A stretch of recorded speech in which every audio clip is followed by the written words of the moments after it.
Okay, so I'll be discussing about Indian participation, and there are more detailed talks by Lokesh and Shuddha later in this workshop. And also on 7th of February in the evening, we have a discussion about where we can contribute. And we expect that all the team leaders will make their presentation in one or two slides. And we should converge on the detailed project report, which we are writing for funding agency. Almost 70–80% should be confirmed by that time. So what I will do is a little bit, I'll tell about India in EPIC. I'll spend some time what we have been doing since we met first in 2020 January. The India's long-range plan document is there, and I'll try to show you that what we had worked and what we have put in, which the funding agencies has now started referring to. And some of our experience in experiment and theory, we should keep in mind that the experimental group are mostly from heavy ion collisions, particle physics, like LHC at RIC or at KK. So we have to make this transition. And then what are the plans for the detailed project report? This is very important to get funding, and then I will summarize. So this, the physics of electron-ion collider, we have heard two excellent talks in the morning, so I'll not go into details, but I have this liking towards the phase diagram, one which we are looking at the RIC, but we have an opportunity to look at a new kind of phase diagram where it is Q square versus 1 by X.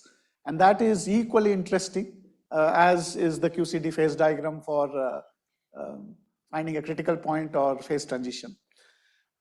This also plot you have seen, and these are the various physics which can be addressed if you get the luminosities and the center of mass energies. Basically, four important questions. How do quarks and gluons form nuclei? How does the proton get its spin, get its mass, and what is the nature of dense gluon matter? And that is very exciting to be a part of this program. So this is the EPIC detector, which you just heard in lot of details. This is the EPIC India collaboration we are trying to put together.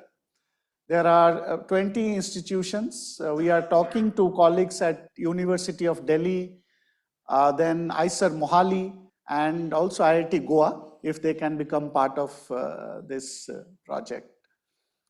And you will hear more about it in the discussion session on 7th of February. Now let me spend some time on the long-range plan so that everybody is aware what has been put in and how one can use this to get funding from the funding agencies.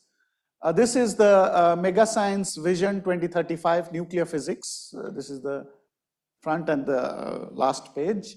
You can see that our program features there and also in the facilities. This is why it's called mega science. I mean, what are the things which got included is any science that has a lot of complexities and involves technology, or there are many institutes coming together to do that science. Multiple funding sources within the country is needed to support that science, and a large number of scientists coming together. All those projects form the part of this long-range plan. This is the team of people. The drafting group actually had 4 members, and then there is a working group which gave inputs. It took us 2 years to get this document done, and I will show you inputs were obtained from individuals, institutes, facilities, collaborations. 4,000 scientific members across various areas were contacted for input. National and international experts were consulted. There is a science and technology innovation document which exists from Government of India. We had to see that it is done correctly. And of course, some editing work was also done. Both the main funding agencies, Department of Science and Technology and Department of Atomic Energy were involved. The initial inputs were obtained from all these institutes and collaborations. All of them gave inputs which was collected, and then the drafting group used those inputs to write the long range plan. Then the draft version was put up in the principal scientific advisor to the government website. And then 4,000 plus members were contacted. Over a period of I think a month or 2 months, duration was given. The community response was very enthusiastic. We actually got 60 written detailed comments, quite a bit of details saying this is what we should do and aspire for. Each of these comments were discussed point by point, and they were incorporated in the long range plan document. Then there was a consultation with the national and international experts. These are the colleagues from which some feedback was taken. We got from these colleagues 9 very detailed written feedbacks. And again, this was point by point discussed within the drafting group and incorporated. Maybe we didn't reach out that to the committee members that point we should have taken into account that these has been incorporated. But indeed, there was very detailed discussions on each of them. We were told to, whenever we write a project or anything, we have to provide a SWOT analysis, strengths, weakness, opportunity, threats, and you can find those in the document as well. So now let me tell you where EIC features in this long range document. There were 14 important questions listed in all areas of nuclear physics. 2 of them related to EIC finds its place. So I'll not go into detail. We have already discussed this science questions. And what about recommendations? It recommends that finding out the Partonic content of a nucleus and the fundamental mechanism behind the properties of nucleons, such as its mass and spin, is a very important topic to be pursued. And among the programs, we recommend participation in upcoming electron-ion collider experiment to address the fundamental questions in nuclear physics. So that's a clear recommendation from the long-range plan to participate in EIC. Where does it feature? Of course, these science goals of nuclear physics in next decade, it prominently features in the document. Then there is a section dealing with facilities for nuclear and plasma physics. This document was not only for nuclear physics, but plasma physics, like our participation in ITER and other programs, features prominently. And then each of the facility, we have to give such a table and which typical features which you heard in the previous talk. And we do mention that we expect to have 2 separate detectors at 2 interaction points. And what is the science and what are the users? And that is where also it features, EIC features there. And there is a very detailed discussion on the theory side.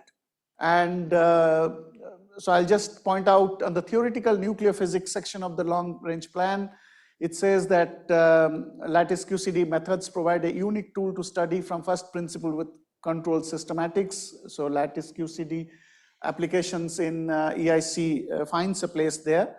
It also says that the vibrant theoretical community in India has made remarkable advances in studying the motion of the confined partons in fast-moving nucleon and the transverse momentum-dependent distribution of partons. So some of the theory aspects which we do in India are also part of this long-range plan document. Then about Indian participation, there is a section which deals with current and planned mega projects and facilities, and where should India participate. Again, EIC features prominently there. The Indian research programs should not miss out on this fundamental quest of hadron physics. The EIC requirements will push the accelerator detector designs to the limits of current technology. And it will, these are the reasons why we should participate. It will inspire and attract new generations of young, talented people in pursuit of careers in science and technology. So that also features quite prominently in the document. It does lay down it's very difficult to predict what one would do in future, but it lays down some of the points where we would like to participate in EIC. These are the physics programs. These are all again generated after discussion with the community. And these were the detectors, detector systems or subsystems, which at that time we thought we will be part of it. And some of this I will discuss. And of course, on the computational part, both for theory and experiment, it features. We did a SWOT analysis. For EIC specifically, we just did the strength and opportunities. Let me not go into details of it, but those, I mean, the challenge was to put it in a short and a crisp manner so that it's accepted by the various committees when this long range plan goes through. And these are some of the things which were listed in that plan document. Now coming to the important aspect which the funding agencies will refer is in this long range plan document, we were told that you have to give a projection of the funding required.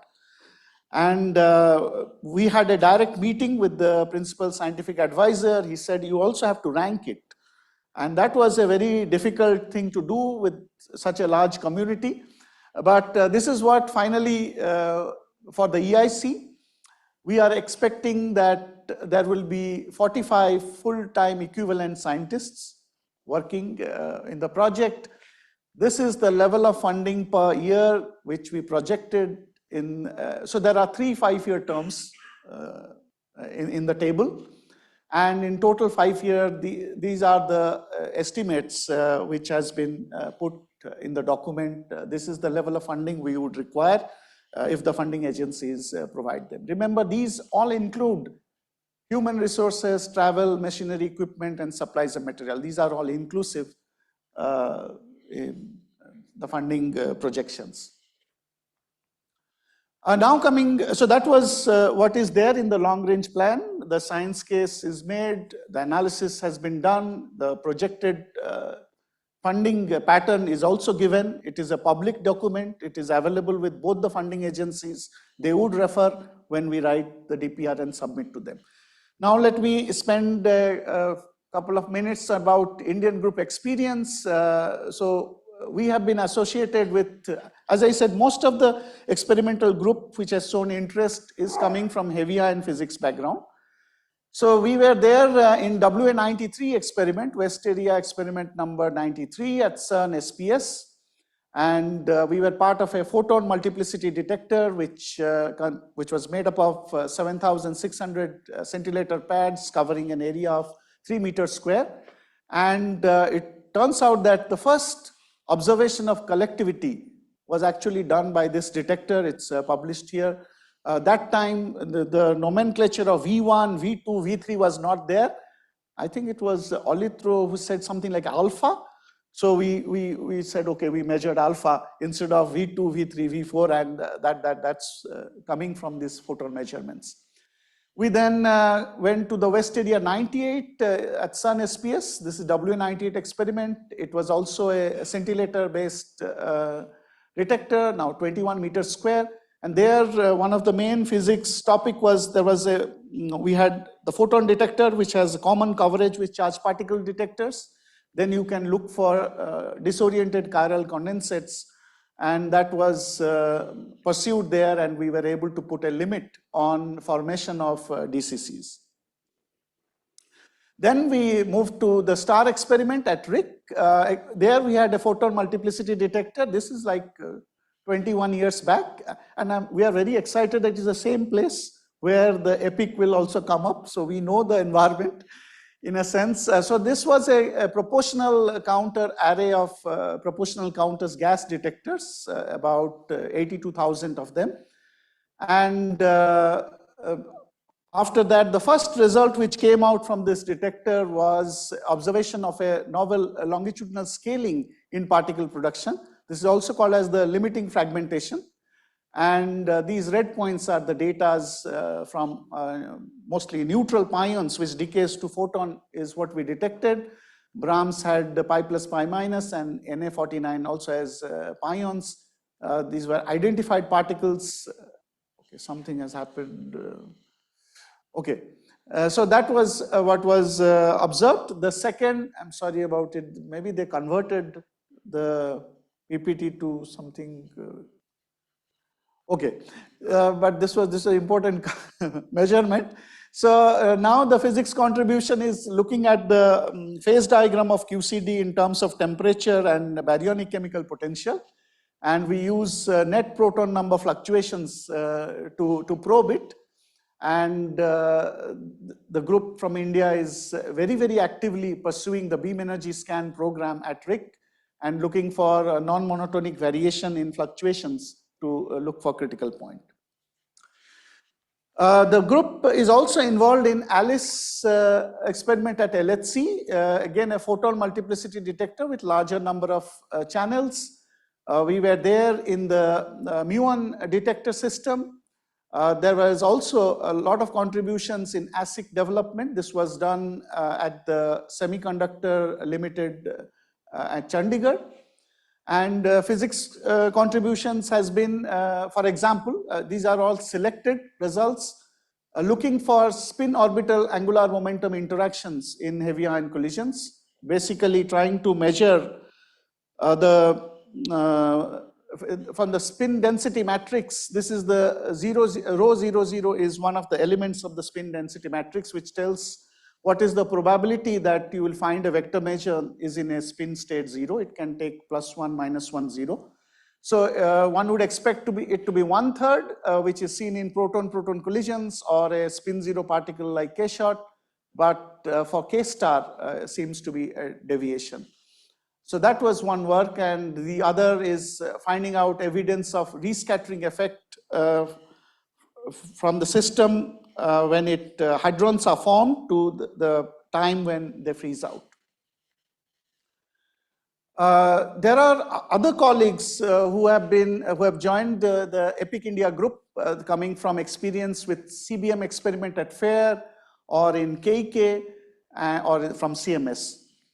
We were very, very deeply involved in the Athena detector proposal, and that is where the things were ramping up.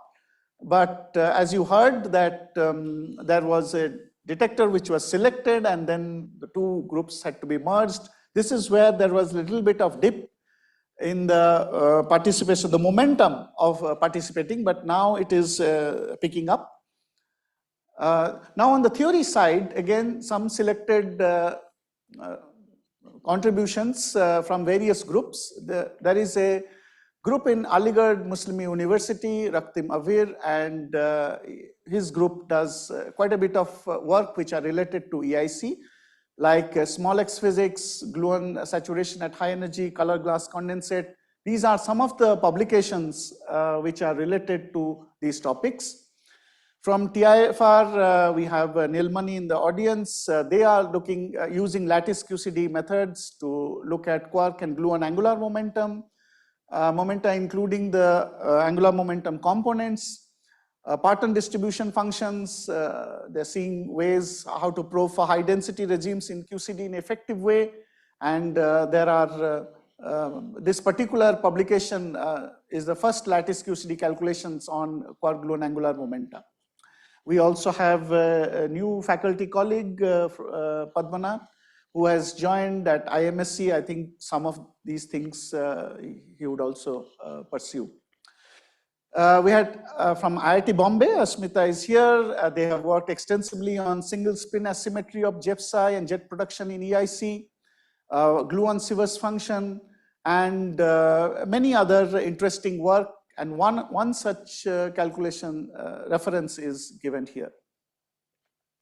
We have Tobias here from IIT Delhi, and he deals with event generators which are required in EIC, and there are PhD students who are working on these aspects, and these are some of the publications selected publications which has come out with links to the EIC program. Just to flash some three interesting results. This is about the single spin asymmetry with jet psi and jet production at EIC within the NRQCD framework. And this is what I was talking about, the quark orbital angular momentum from lattice QCD. They had put some values about contribution to proton spin. And this is a calculation from the Aligarh Muslim University group about spin flip gluon GTMDs. The Indian theory group also is part of the consortium. This is the EPIC Theory Alliance, and these are the institutes which are part of this collaboration. And they have put up this paper recently, and the Indian theory group are participating in the EIC program quite a bit.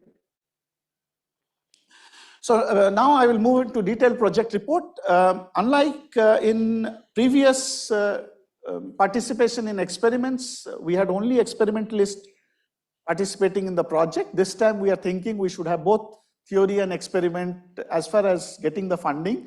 Of course, getting into the collaboration is a different thing, but we can write together the detailed project report. There are aspects of computing, postdocs, PhD students, travel, which the theorists require, and other aspects experimentalists require. So that is the idea which we are doing to write this detailed project report. Now, where should we contribute? At the moment, the institutes which have hardware facilities are NISER, Institute of Physics, Jammu and BHU, and Central University of Karnataka, specifically interested in DAC. In near future, these institutes have expressed interest to contribute to hardware. Delhi University, we have to establish a discussion to see if they can be part of it. They are part of the silicon outer tracker in CMS upgrade. These are the typical, these are the major three Indian industries. This is Bharat Electronics Semiconductor Laboratory. These are very good for the PCB fabrications, the front-end electronics boards and other things. This is just a glimpse of the facilities which exist at NISER. Again, I will not go into details of it. This is at BHU, this is at Institute of Physics, and this is at Jammu University. This has been built over the years because of our participation at SPS, RIC, and LHC. The BHU group was part of Phoenix experiment at RIC. Now, another point which we have to keep in mind as far as hardware activities is concerned, if we can have synergies with other experiments which we are participating, for example, in ALICE or ALICE 3. So RICH is one detector where the ALICE collaboration wants Indian group to contribute. There has been some discussions in that direction. We are part of, I think we are expected to contribute 1/3 of the detectors in sensors, the silicon pad sensors in focal. And we had a successful test beam done in October, and we are writing it up. These detectors were built by Bharat Electronics Limited. And then in ALICE 3, the other system which we are interested in is muon detection. And it is based on RPCs, mostly, it is based on resistive plate chamber detectors, which is also there for colleagues who are working in the CBM experiment at FAIR. One thing common is also SIPMs. SIPMs are used for this purpose as well as at RICH. So we would like to explore if we can do something on that direction, although I understand the Hamamatsu-based technologies exist, but I'll come to it. Maybe there is a scope to contribute there. This is the EPIC detector system. You have heard in the previous talk about tracking, PID, and calorimetry. And what we initially thought while we were writing the detailed project report is, can we contribute to the dual radiator RICH, which has an aerogel, which has the particular refractive index needed to provide the particle ID which is required, and then it has SIPM. What we could do is, what are the scopes which we discussed at length and figured out that maybe we would be able to study the aerogel characterization.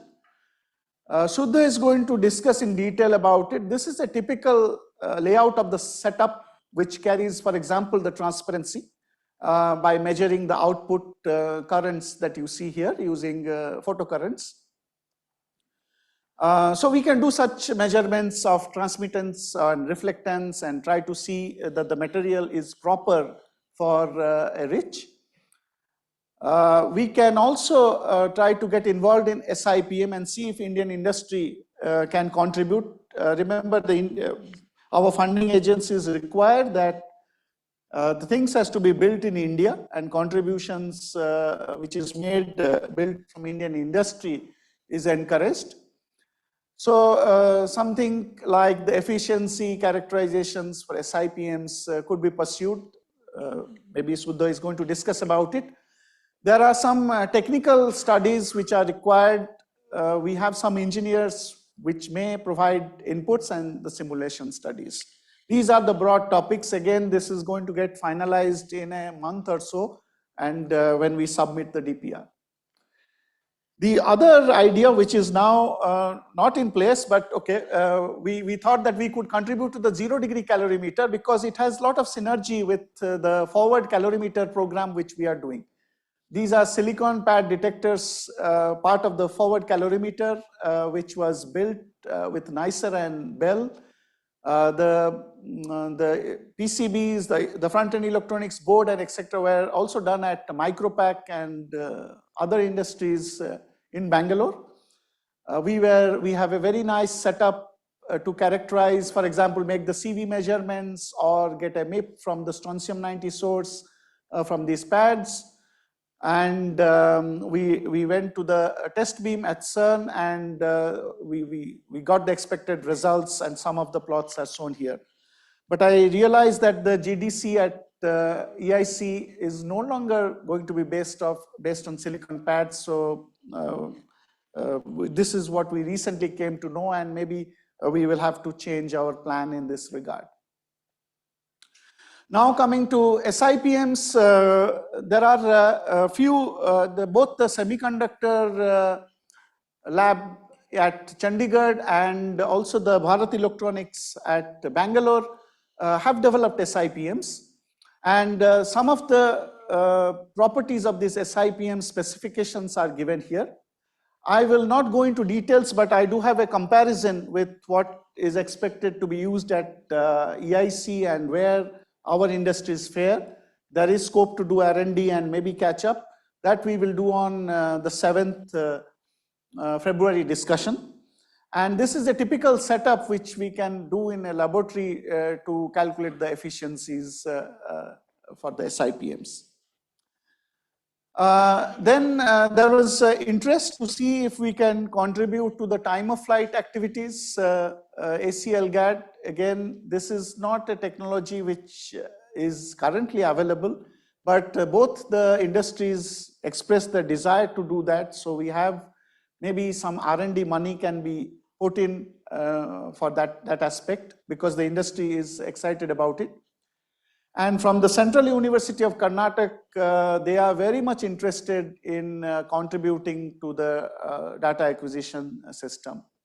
And I have requested Deepak Samuel to be there on 7th, if you could say a few words about how we would like to get integrated into the DAC team at EIC, EPIC. Now, we a little bit discussed these proposals with the EPIC management, and they came up with this suggestion, okay, D-rich is something which you could pursue. There is a colleague who has experience working in COMPASS experiment, COMPASS rich, so there is going to be a continuity in that. The other proposal was to contribute to the forward electromagnetic calorimeter. As you heard in the previous talk, it is tungsten powder scintillator fiber technology, and that is one suggestion. We have to work closely with EIC Asia from China. It's, I think, Fudan, University and colleagues, and from US, UCLA and BNL colleagues are involved. So we are in touch with UCLA group, and we will try to, instead of going to the 0-degree calorimetry, this is one place where we are trying to get into in the detailed project report. The other suggestion was module assembly and testing of forward AC LGAD detector. This is primarily done by the Taiwan groups, but can we have a parallel module assembly and testing center in India? This is where we are discussing with Indian colleagues to see if it can be set up. Module assembly is a bit challenging. We need a little bit of details in order to make up the mind where we can contribute. Testing part is possible, but this one has to look carefully into it. Then we have how to integrate. This is the DAC related aspect which Central University of Karnataka is interested. So that brings me to the summary. So there is a strong community support for Indian groups being part of EIC. As you saw, EIC features now in the long range plan document from India 2035. There are experimental groups, about 20 interested to come together to write a project proposal. There are 4 theory groups, more are welcome. And because this is the time when we are making the detailed project report. Based on our science interest, expertise, the facilities which we have, and what Indian industry can do, we are formulating a DPR. These are the broad areas where we will ask for R&D money. But we have to see which group is going to take up this aspect. This is still under discussion. I would really like this workshop on the 7th to help converge on the first detailed project report for Indian participation in EPIC. So that really we should aim, the 2 hours that is allotted for discussion, we should arrive at what the team leaders want to do. And for example, NISER is interested in these 2, and of course this is mostly from the industry side, but we can do the characterization because of connections to ALICE 3 as well. This one it's still open, we have to see. Of course, collaboration of other colleagues from India is welcome in these 2 as well. The other thing I wanted to say is we are going to have an ethic meeting between, exact date is not fixed, January 10 to 20, 2025 at NISER. This is a meeting between the groups from, this has been happening for a long time in heavy ion community, between Japan, Korea, China. So it was called Triangle, Asian Triangle Heavy Ion Conference, but India joined, but we kept the name. It's no longer quadrangle, but ethic looks.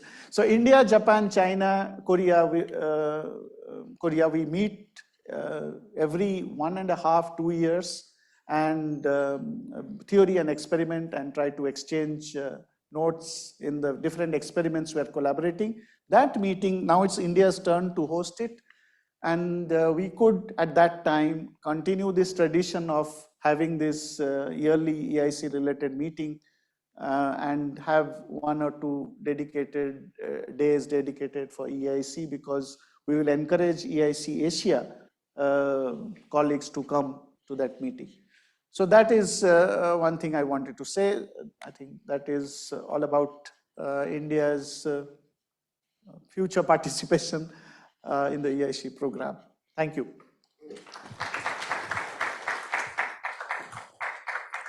Thank you, Bedanga, for this nice overview and the thoughts on various aspects. Let's go to questions. Just a comment. So we have recently formed the EIC Theory Alliance within India, and we already have about 20 to 25 participants there. So Nilmani, myself, and Raktim are looking in the organization, and soon we will have regular activities within that.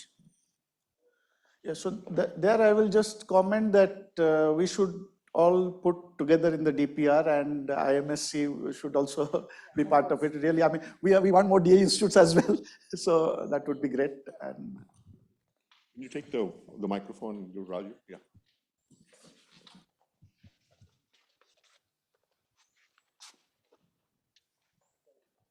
There is one next this to is you. with regard to Asmita's comment. So, I mean, there's a very large QCD India community. There's a large number of people doing perturbative QCD, for example, the LHC, Ravindran's group. I hope they're all sort of involved in this. I would think that there would be more than 20 people. Okay, great. yeah, so this model is a little bit different from CERN India in the sense we had only experimentalists writing the DPR. The theory later on tried to get in, like Rohini and others, but it didn't succeed. So here, from the beginning itself, it will be good to be part of the project, and then theory.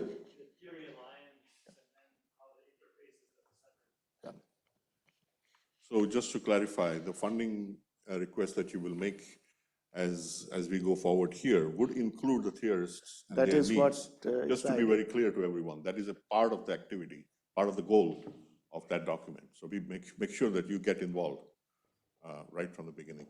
Yeah.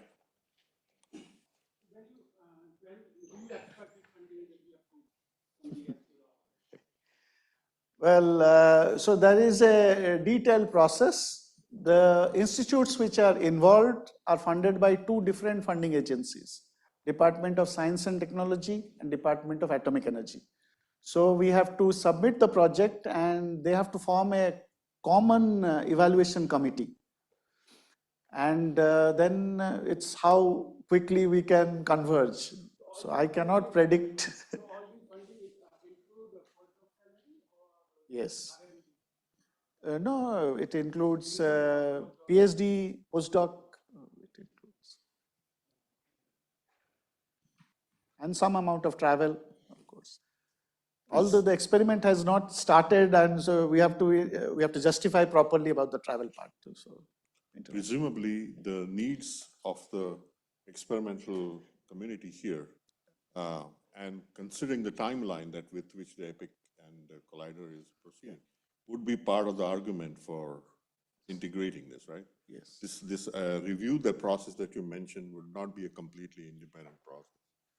They would consider timeline as part of their discussion. They have to consider that. Okay. Yes. Any other questions? Comments from? Yeah. So please participate on the 7th afternoon. Welcome. There is a microphone right next to Raju. Just turn it on. It's on. Now it is. So, Bedanga, in your long-range plan, you have also CBM. Yes. And the delays for CBM are endless. So the question is there something foreseen if EIC gets faster than CBM? How that kind of interplays with each other? And I understand that is a difficult question, but I'm just wondering. Yeah, just to tell you, this, I mean, CBM is approved and funded, but the institutes which have taken the hardware responsibilities in CBM are not part of EPIC yet. Ah, okay. It's a separate community. program. Okay, thank you. So, yeah. Nothing. Let's Thank thank you. Bedanga again. And we meet at 2:30, right?